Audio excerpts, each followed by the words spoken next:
aqui. Quais pontos principais para a gente correlacionar hermetismo e cristianismo? Tá.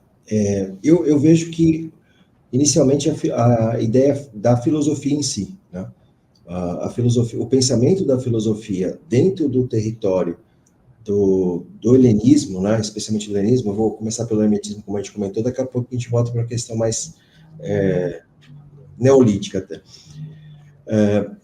O próprio Hermes Trismegisto é uma figura que traz em si dois elementos, né, dois elementos muito importantes que eu vejo. Primeiro, ele é uma figura que tem um monte de discípulos que ele está ensinando, né, ele já é uma figura sincrética de duas divindades, né, que a gente vai falar delas daqui a pouco, mas a força maior para mim é que ele é uma figura que, muito antes, ele já tinha esses discípulos que ele ensinava, esses discípulos são outros deuses, né, pelo menos eles têm os nomes de outros deuses, inclusive do próprio deus ele mesmo, que é o Tet, que é o Tote, mas os dois são o mesmo.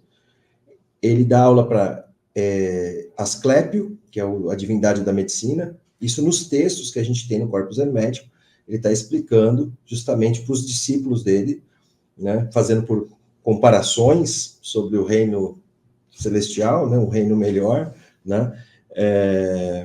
Então, assim, isso para mim é uma das pequenas referências, mas quando a gente vai mais firmemente, a gente tem a essência da divindade da onde ele foi criado, né?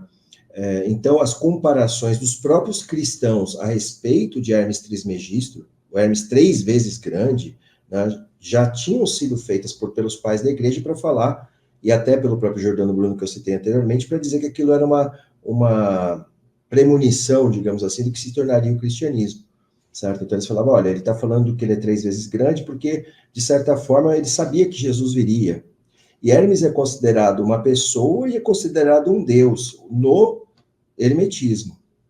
Além disso, isso no campo mítico, né, quando eu estou falando da mitologia do hermetismo. O outro aspecto que eu vejo de aproximação muito forte, e a gente vê nas citações até mesmo do pessoal da escola do Chevitares, da escola gerteverasiana, de que existe um culto de mistério, né? Cultos de mistério em toda parte, esses cultos são secretos, em cavernas, ou cultos de comunidades que estão se opondo ou tentando ter sua própria religiosidade que não é muito bem vista pelo império, e todos esses cultos têm relação com o pensamento hermético. Mais do que o pensamento que foi ser chamado de gnóstico, mas eles estão intercolados, né? Então, quando a gente pega um Corpus Herméticos, ele vai ser encontrado uma cópia do Corpus Herméticos justamente na biblioteca de Nag Hammadi, né? Junto com um evangelho de Tomé e a República de Platão já tentando ser falsificada, né? Pelo que eu li, assim, também o pessoal encontrou e estavam tentando adulterar já os textos da República de Platão. E curioso que a passagem do Evangelho de Tiago que é encontrado são só escritos soltos, mas o texto ali do Corpus Hermético está bastante bem claro, né? Definido. Isso eu achei interessantíssimo, né? Ao meu ver, aqueles grupos, isso não sou só eu que falo, obviamente, eu não tiro isso da minha cabeça, né? São pesquisadores que vão fazendo essa leitura. O pensamento do hermetismo, né, o Hermes Trismegisto, ele estava bastante ampliado como qualquer outro conteúdo relacionado ao que viria a ser científico depois, né? Uma das pesquisadoras que eu vou estar citando aí mais para frente, quando a gente for falar dos livros, né, que é a Frances Yates, ela faz essa pesquisa, essa retomada, né, um dos trabalhos dela mais famoso é a Giordano Bruno e a tradição hermética, que é daí que eu fui indo lentamente para essa direção, né? E aí ela correlaciona como esses grupos tinham uma ideia pseudocientífica ou proto-científica que foi sendo excluída a parte, como diria o Chevitares, para parafraseá-lo, foram tirando as partes teológicas, né? E aí a alquimia vira a química, né? A astrologia vira a astronomia, então esses aspectos vão sendo retirados objetivamente, né? Então, uma das primeiras coisas seria justamente a relação que está presente no hermetismo. É o hermetismo que guarda essa ciência, digamos assim, essa hermenêutica, né, digamos, esse conhecimento inicial. Ótimo. Você quer que eu coloque os slides? Só um minutinho, precisa ver o seguinte. Antes do slide, eu preciso retomar mais uma coisa. Não, pode ser, porque aí a gente já retoma o começo.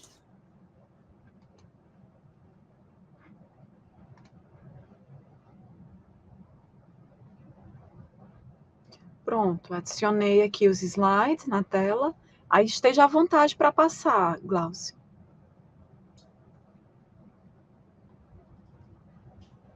Deixa eu só tirar, eu acabei me mutando, só um minutinho, vou passar ele do começo. Tá, tudo bem? Tá me ouvindo aí? Só para ter certeza, Sim. porque eu não vejo ninguém. Eu só vejo slide. Eu fiz até um trocadilho aqui. Bom, o Hermes Trismegisto, para começar, ele é 3 vezes grande, né? A gente está falando de uma figura já do final ali, e ele tem dentro de si o Hermes, o Tote do Egito, né? Especificamente, mas também tem o Mercúrio dos romanos, que é o mesmo cara que o Hermes, né? Vamos lembrar que os romanos roubam os deuses gregos, literalmente pegam as estátuas mesmo e arrastam para o centro de Roma, assim como fizeram com várias coisas dos egípcios, né? Os obeliscos que a gente vê em Roma, a maioria deles são egípcios. E então o Mercúrio, na verdade, era o Hermes desde o começo. Então, na verdade, a união são só entre os dois deuses. Então, são 3 vezes grandes. Para eles conseguirem fazer isso, a gente tem a ajuda desse cara aqui, que está no cantinho desenhado, que é o Alexandre o Grande, que estabelece, para quem não sabe, esse período aí do Império Helenístico, né? Ele é um macedônio, ele não é um grego, mas ele tem no ouvido dele, né, o seu próprio conselheiro lá, que é o Aristóteles, que é um sujeito que fala que a Grécia é muito bacana e convence, né, o Alexandre a fazer essa extensão depois que o pai do Alexandre é assassinado. Este mapa aqui, que mostra todo o domínio dele, dá para ter uma ideia. Clica no slide para aparecer para mudar, porque ainda está no do Hermes. Agora tá, pronto. Demorou. Tá, é porque eu diminuí a tela, deixa eu voltar aqui. Estão vendo agora? Sim. Tá, deixa eu dar a apresentação. É porque para ficar a tela cheia, vou mais uma vez. Peraí. Foi? Vê aí. Tá na tela, mas ela continua do mesmo tamanho. Eu acho que tu tem que ir em apresentação de slides, aí depois do começo. Eu tô apresentação de slide. Aqui, deixa eu ver. Deixa eu ver. Tá do mesmo tamanho ou tá pequena, né? Tá do mesmo tamanho. Eu acho que se eu coloco, mas eu tô colocando em apresentação. Eu acho que é porque assim, tu tem que mandar para mim já no estilo maior, apresentação de slides do começo. Aí essa tela que está aparecendo vai ficar só para ti à medida que tu fores mudando os slides. Deixa eu ver se eu consigo fazer isso. Vou interromper e vou compartilhar de novo. Será que dá para fazer isso? Agora a gente vai testar. Quem sabe faz ao vivo. O meu eu faço assim. Eu vou em apresentação. Parece isso mesmo. Aí eu volto aqui em você, peraí. É isso mesmo. Aí você tem que só ficar trocando o slide, mudando a tela, né? Sim. Não, é isso mesmo. É isso que você falou. Agora vai ficar grande. Certo? Deixa eu colocar aqui. Isso, coloca aí. Vai ficar grande. Isso. Tá no primeiro slide. Ficou ótimo. Beleza. É porque eu estava compartilhando o próprio PowerPoint. Ó. Beleza. São só 4 partezinhas mesmo. Agora vai ficar para... Dá para ver eles aqui? Beleza. Então, todos esses... Dá para ver, tá na parte do Alexandre de novo? Tá na parte do Alexandre. O mapa, né? Isso. Então, só para o pessoal ter uma ideia de que culturas vão influenciar e que culturas vão dar a origem para o próprio pensamento hermético. Né? Então, assim, o helenismo vai arrastar a questão da própria filosofia em si. Né? Um dos pontos, que até a Érica me contou, né, é que o Tote, o deus do conhecimento egípcio, era cultuado com a leitura, certo? Se qualquer coisa me corrija. Com a leitura dos hieróglifos, certo? Não tinha um ritual, não é isso? Sim. Foi isso? Então, exatamente. E isso é uma coisa que a Érica falou que eu acho muito interessante por conta dos pitagóricos, né? Na filosofia, e aí isso me deu esse insight, que até fui conversar com o Pedro Ivo sobre isso também. Os pitagóricos, eles acreditavam que eles trazem, né, se é que Pitágoras existiu ou não, mas é importante que da literatura pitagórica a gente traz a ideia da palavra, ou das 2 palavras, uma palavra composta, que é a filosofia, né? A filosofia é a definição da ideia que o conhecimento está com os deuses, certo? E que nós só conseguimos amar esse conhecimento. Nós temos amor pela sabedoria, mas não dá para ter a sabedoria, certo? É só a gente ficar contemplando. Isso me remete muito à questão do Egito, ao próprio Tote. E é um lugar para onde tanto os pitagóricos, ou o próprio Pitágoras, se ele existiu, repetindo, né, foram, né, trouxeram, isso está relatado, e o Platão também vai, né? Só que o Platão é mais crítico com essa relação, porque o Platão tem uma visão ainda mais espiritualista. A ideia do Platão, para o Platão a ideia é superior. Né? Então ele vai criticar essa coisa de ficar lendo, que escrever dá problema, apesar que ele também escreve. Né?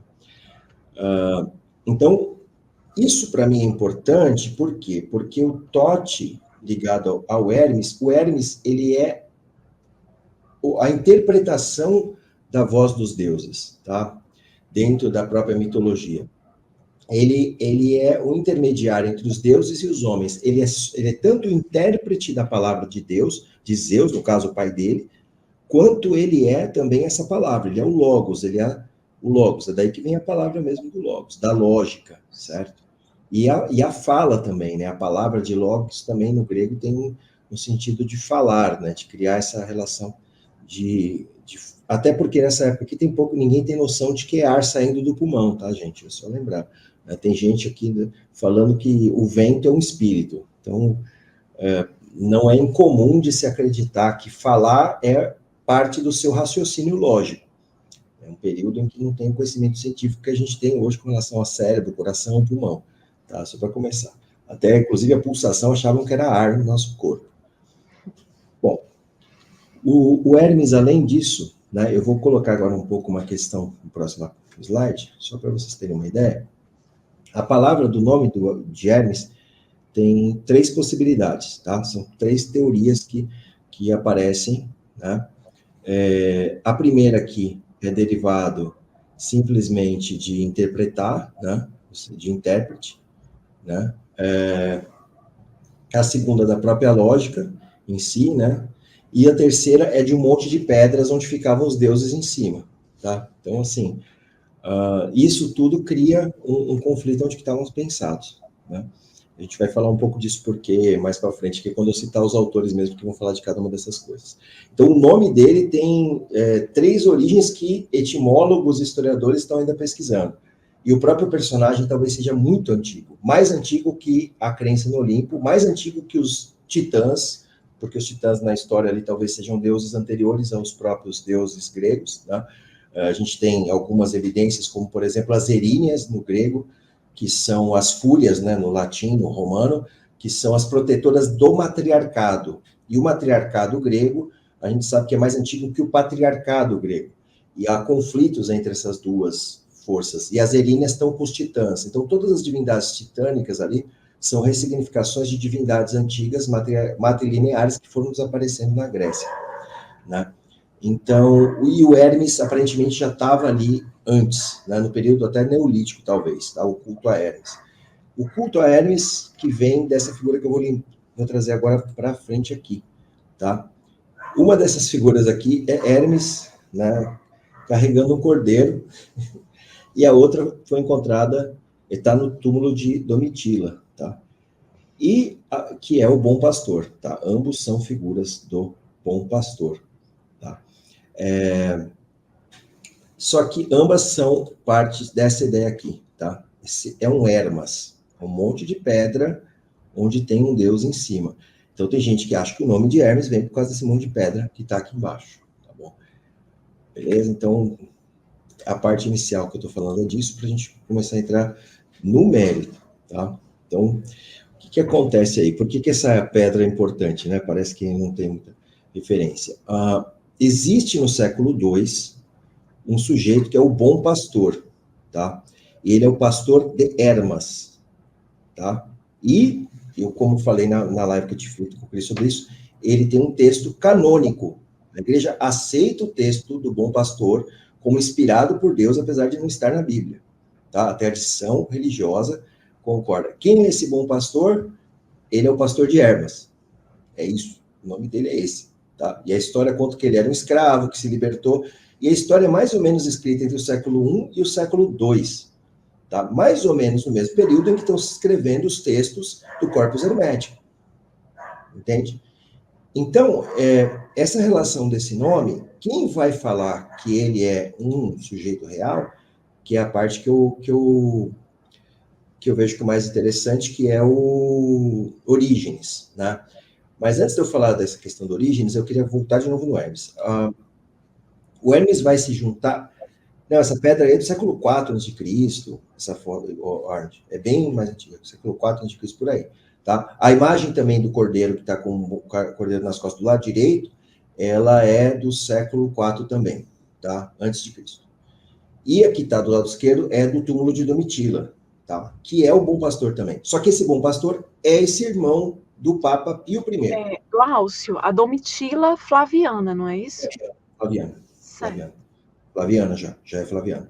E ela está com essa estátua e tem esculturas e desenhos desse Bom Pastor em vários lugares, tá? Em túmulos cristãos, desses tais cultos de mistério, né? Chamados cultos de mistério do primeiro século, segundo, onde se alega que o cristianismo cresceu, tá? Onde muitos teóricos que falam que Jesus existiu, esses cristãos eram judeus helenizados. Só que o que a gente vê é que, pelo menos, parece que eles são mais herméticos, que estão ligados a esse culto ao Bom Pastor, né? Porque o Bom Pastor está lá. E esse Bom Pastor é ressignificado como Jesus, obviamente que isso aconteceu, né? Com a ascensão do cristianismo, imagino que isso aconteceu. Mas ele é um personagem muito antigo. O que se conta? Que esse é o Hermes mesmo, que está carregando um cordeiro nas costas. O Hermes, você tem histórias antigas, em que Hermes carregava o cordeiro e atravessava uma cidade, abençoando essa cidade contra as doenças. O deus Hermes, assim, ele era uma divindade que tem várias influências de várias questões.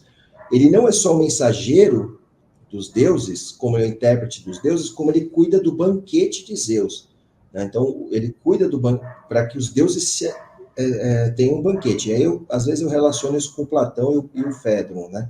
Que tem um banquete também. Mas eu, como não tenho 100% de certeza, mas tem um banquete entre os dois, e o banquete é importante para a filosofia. E o Hermes é a sabedoria em si. Ele é o intérprete dos deuses e ele traz o conhecimento dos deuses para os homens, né? Eu brinco que ele é o Exu do Olimpo, né? Ele está entre as duas forças. Os filhos dele são os daimons, que são os demônios, depois na ressignificação cristã. Daimon, que significa entre os deuses e homens. Ele tem vários filhos e filhas daimons. Algumas filhas dele nascem sem nenhum tipo de relação sexual, elas brotam dele, né, para demonstrar a superioridade masculina. A mesma coisa que acontece com Atenas para Zeus, né, é uma questão patriarcal, né. Atenas não só nasce de Zeus, como nasce armadurada ainda. Zeus é, né, poderoso.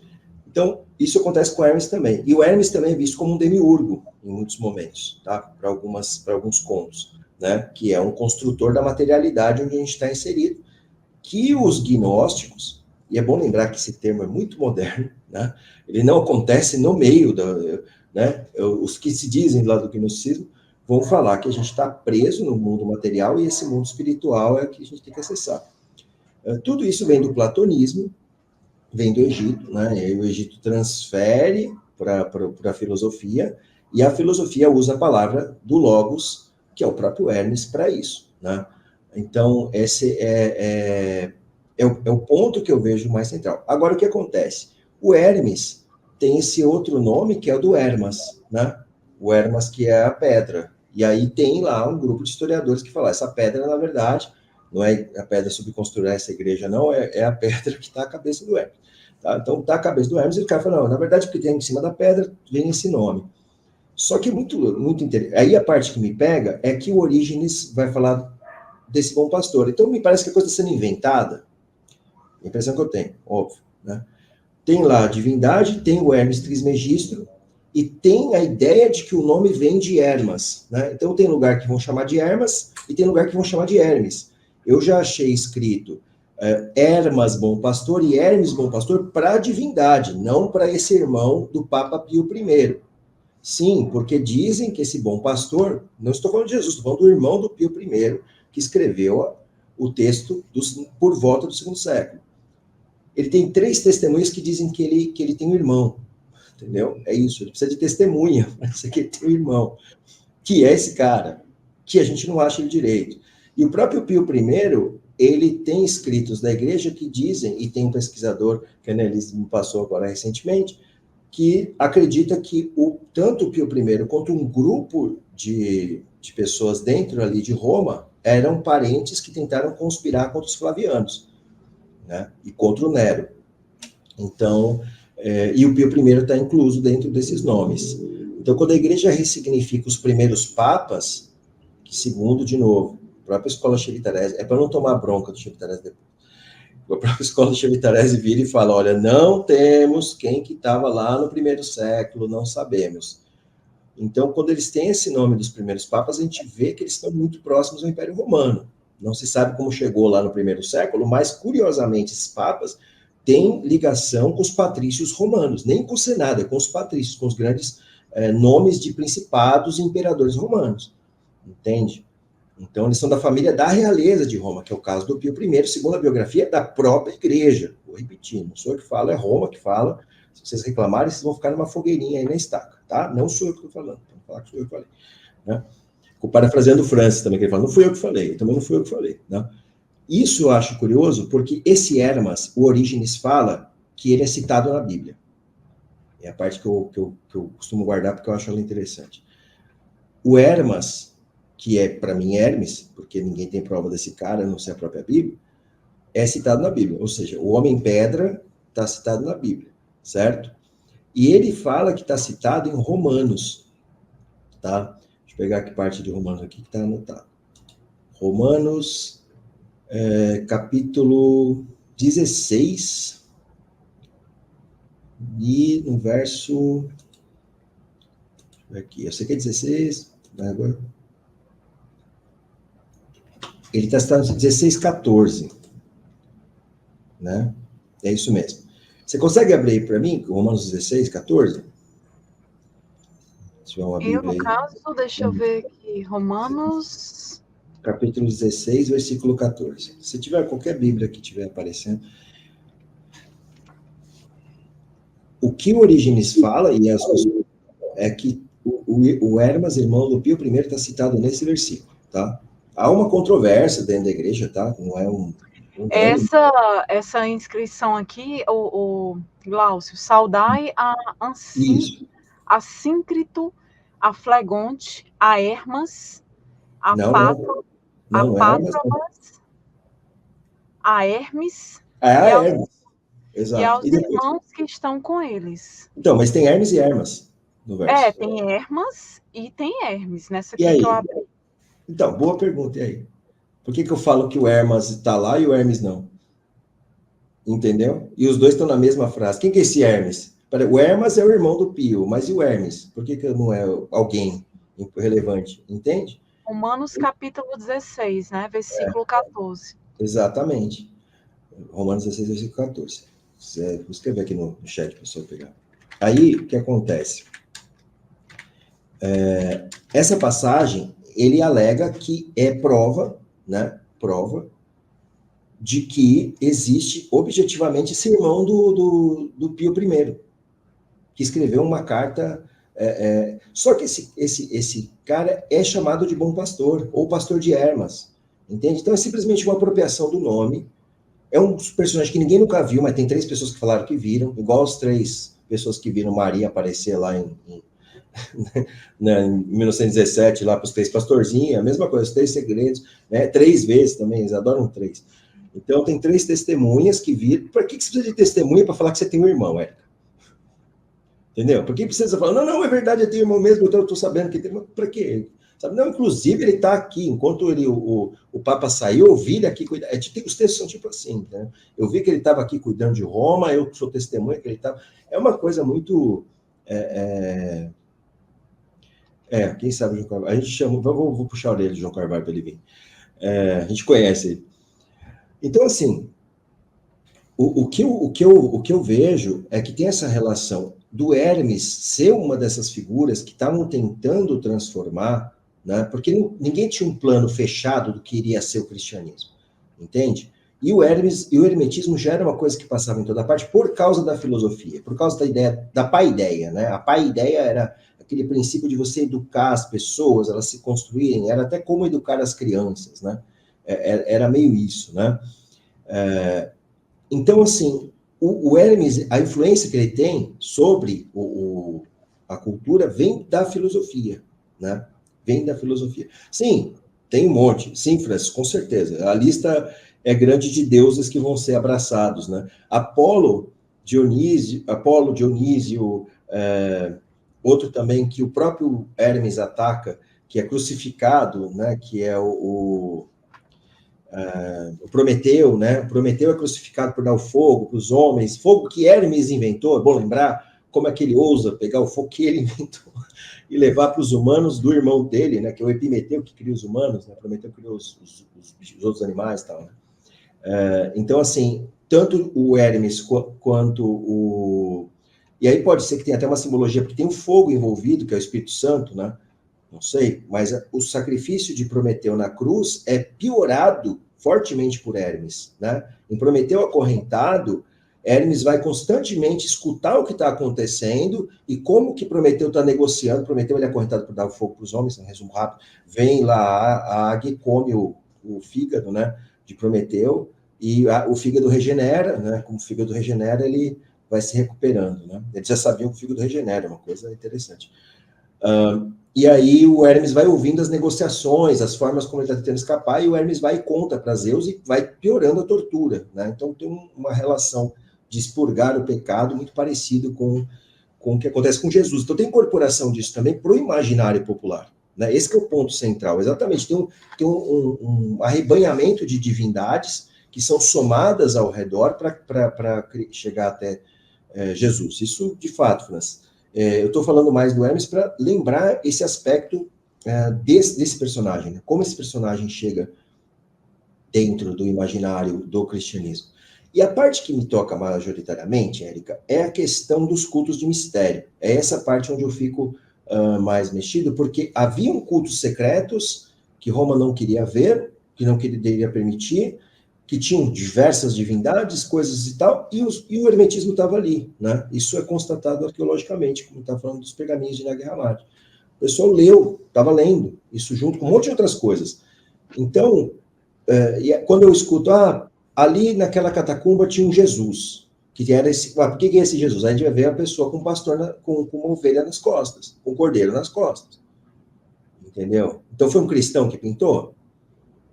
Entende? E aí você vê que é de um tempo atrás, assim, do primeiro século, tá? Mas como é que chegou no primeiro século ali?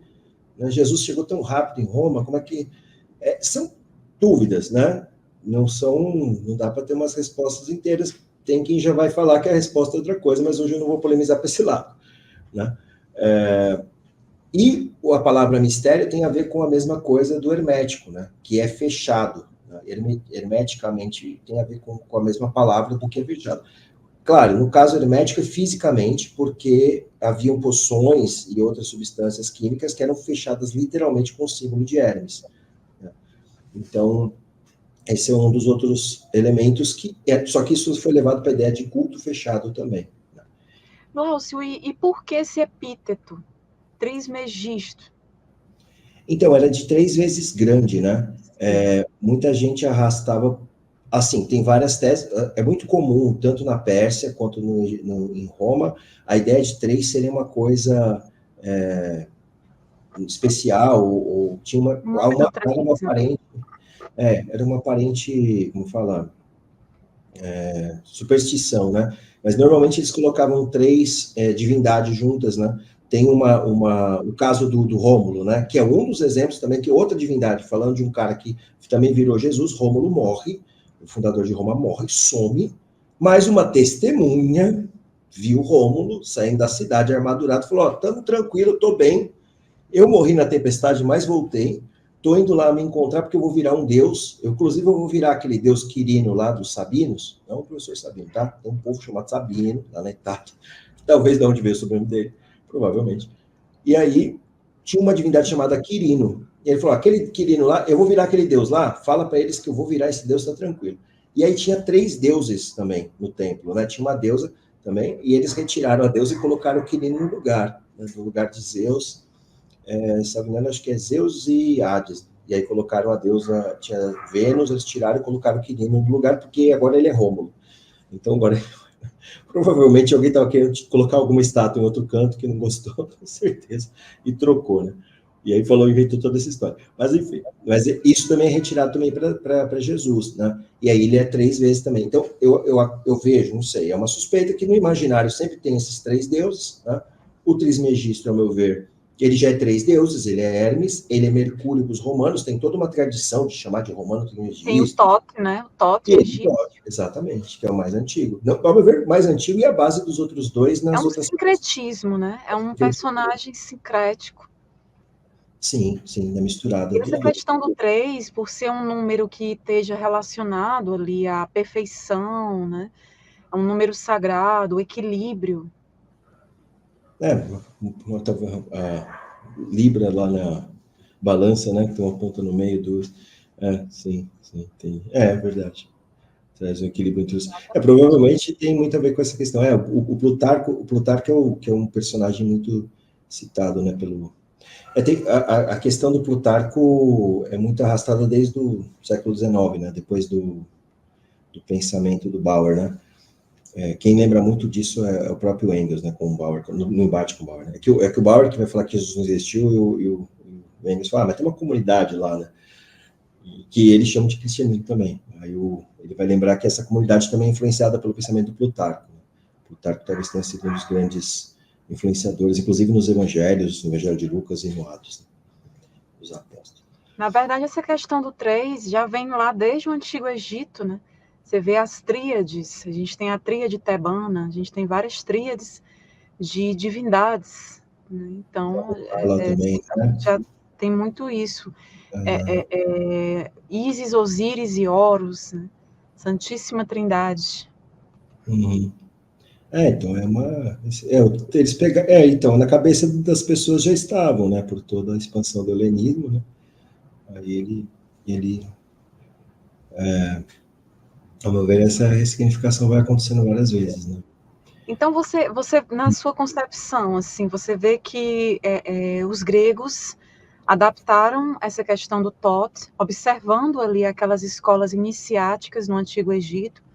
Eles copiaram muito e fizeram esse sincretismo, criaram esse personagem, né, que tem toda aquela questão, associação a um logos divino. Sim. Como é que você vê essa questão do logos? O próprio Jesus, né, nos evangelhos, se eu não me engano, João, né, coloca essa questão do logos divino. Sim, mas é exatamente isso, é a apropriação do Thoth, da sabedoria egípcia, de ideias egípcias mesmo, que vão se transformar na filosofia, objetivamente estão dentro da filosofia. Eles copiam descaradamente, eles citam o Egito, né, citam até sociedades como Atlântida, né, sociedades míticas, que eles escutaram, segundo o que relatam, ouviram falar lá no Egito, tudo que eles trazem do Egito. Ensaios, né, no Egito, que ouviam falar dessa questão da Atlântida. Sim, e aí o Platão vai falar, olha, isso aqui é maravilhoso, a gente tinha que fazer a mesma coisa, né? Mas nem existe, não, mas vamos fazer igual. Então, assim, eles trazem completamente essas questões. Tanto que, Glaucio, Platão, ele cria essa Atlântida, né? Quando você lê ali Timeu e Crítias, ele cria a Atlântida. Muita gente não entende isso, porque realmente é algo inventado e tem um porquê no meio ali de toda aquela política.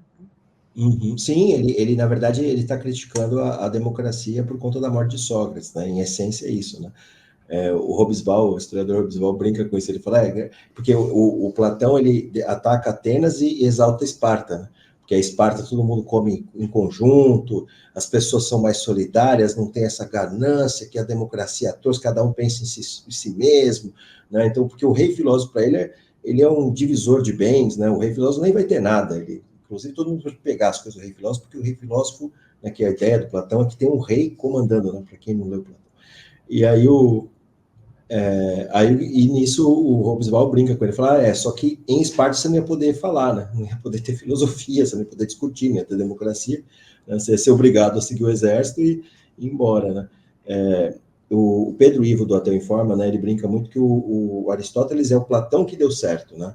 porque o Aristóteles se liga ao Alexandre o Grande e estabelece a cultura grega sobre toda essa região que está vendo no mapa ali.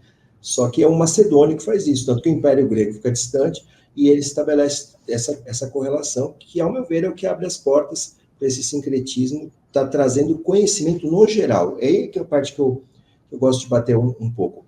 E a gente lembrar, o Egito tem um conhecimento que, assim, para o campo científico básico, assim, arquitetônico, matemático, que é fundamental de construção, médico, né? E tem uma série de fatores que eles realmente têm e vão ser levados para a Grécia, né? É que isso se mistura com a religião de forma indissociável para a gente que é moderno, que a gente sabe a separação, que a gente vai na escola, tem português e matemática, a gente não consegue pensar como é uma época dessa, né?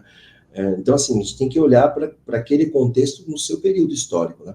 Então, assim, o elemento mítico, religioso, está junto com o conhecimento sobre arquitetura, está junto com o conhecimento sobre conhecimento, né? Então, a fala, a magia, a religião, por isso que, por exemplo, ler os textos de Tótimo e Soa Sagrado faz muito sentido, né? Porque daí você está lendo, você está aprendendo, e aprender é uma coisa dos deuses, né? Que é o que os gregos falavam, quem traz o conhecimento é um Deus só, né? E aí, ao meu ver, a ressignificação e o logos, como você está colocando, vem em grande parte dessas histórias em que Hermes constrói o mundo material, né? De contos de Heródoto, e tem algumas histórias que vão ser ressignificadas dele falar olha só que coisa, dele falar e o mundo se construir, né? Porque Zeus fala por ele, né? Tanto que tem passagens na própria Bíblia em que Paulo é confundido com Hermes, né? Por conta que ele fala, né? E aí Barnabé que está com ele, eles pensam que é Zeus, que é Júpiter e Mercúrio, no caso, né?